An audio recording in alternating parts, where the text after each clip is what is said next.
There is an ongoing conflict in the Philippines, and one of these conflicts happens here, cinema. It is because the Philippine movie directors are at war with each other, not to prove who is the better director, but to sway public opinions on two significant political figures, but mainly a deeply rooted and divided nation between different ideologies and beliefs.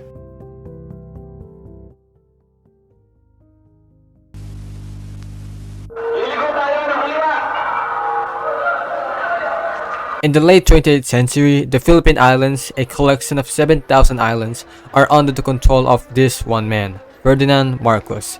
His public appearance is divided into a dictatorship or a great president.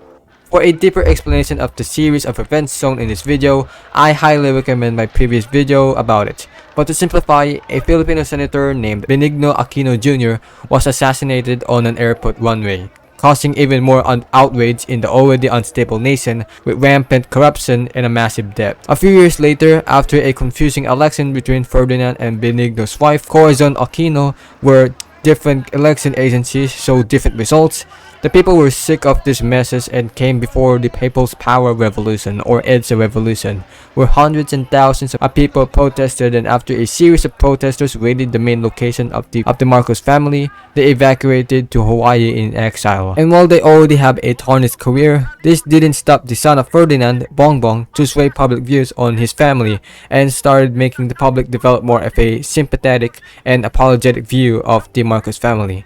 In 2022, he would win the presidential election. One of these Marcos apologists was a young Filipino movie director named Daryl Yap. Daryl Yap is a film director that works on the channel Vin Sentiments. They used to make short films but switched more to political films, significantly more leaning towards the Marcoses and against the Aquinos.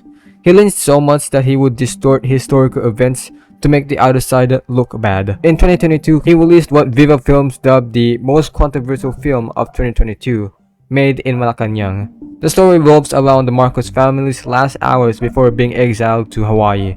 The film has a ton of historical inaccuracies, but the makers of the film defended themselves, saying that they were highlighting the Marcos family's perspective without negating facts. But the movie received negative reviews with an IMDb score of 3.8.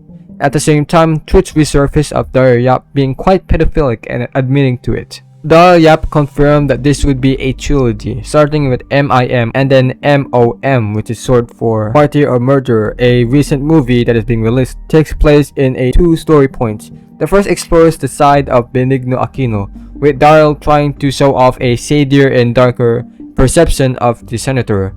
The second point explores the Marcos family's accusations being blamed for the assassination. This movie is again being released recently, so I'm not sure about the contents of the film, but I can guess that it would be historically inaccurate and an attempt at a character assassination.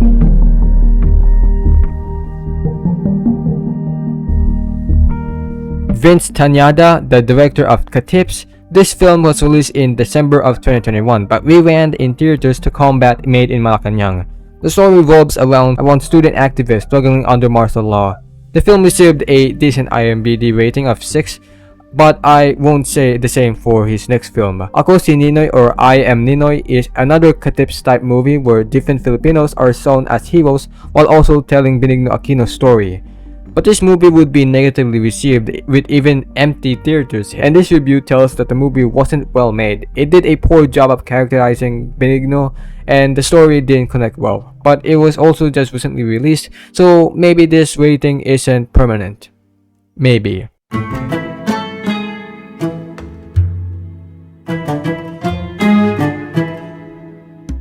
Both 2022 films received biased user ratings. The two films weren't really the best, and neither side really affected the public view of the event, as they have their own flaws. Some criticized Made's boring cinematography and historical distortion, while some criticized Katips promoting violence and amateurish acting. Ako Ininoy was released earlier but yet had negative reviews. Of these both directors' films was to sway public opinion. However, both attempts to try and combat each other were kind of failures, as they didn't sway public opinion on the other side, possibly making it worse. But the truth is,